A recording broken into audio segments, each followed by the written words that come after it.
Novak Djokovic's coach has asked Joe Biden to change his mind over America's travel restrictions as unvaccinated foreign nationals like the Serb remain banned from entering the country with less than 6 weeks until the U.S. Open.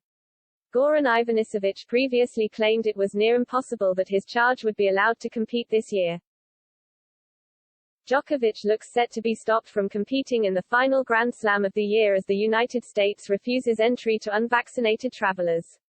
It would be the second time this season the world number 7 finds himself banned from a major over his vaccine status, and his coach is now hoping Joe Biden can stop a repeat of the Australian Open, where Djokovic's visa was cancelled twice before he was deported. Former world number 1 turned coach Ivanisevic has now admitted, maybe Biden will change his mind.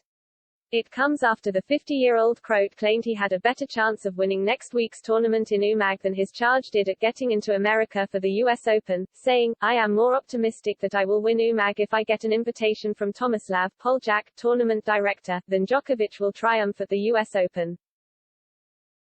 But the 2001 Wimbledon champion has since become more optimistic that the restrictions can be relaxed in time for the tournament, adding, "There are a lot of crazy things happening in the world. Every day something changes, every day something new happens."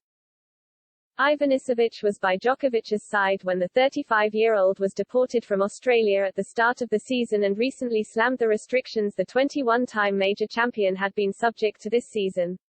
"I got vaccinated, but I hope that this madness, which has been following us for 2 years, will stop soon," he previously said. Tennis players played infected in Australia and at Roland Garros and Wimbledon.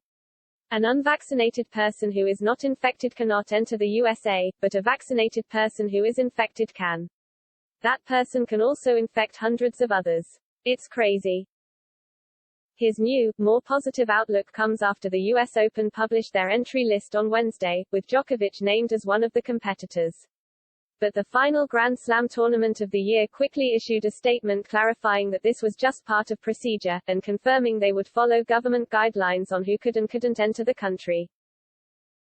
Per the Grand Slam rule book, all eligible players are automatically entered into the men's and women's singles main draw fields based on ranking 42 days prior to the first Monday of the event, it read. The U.S. Open does not have a vaccination mandate in place for players, but it will respect the U.S. government's position regarding travel into the country for unvaccinated non-U.S. citizens.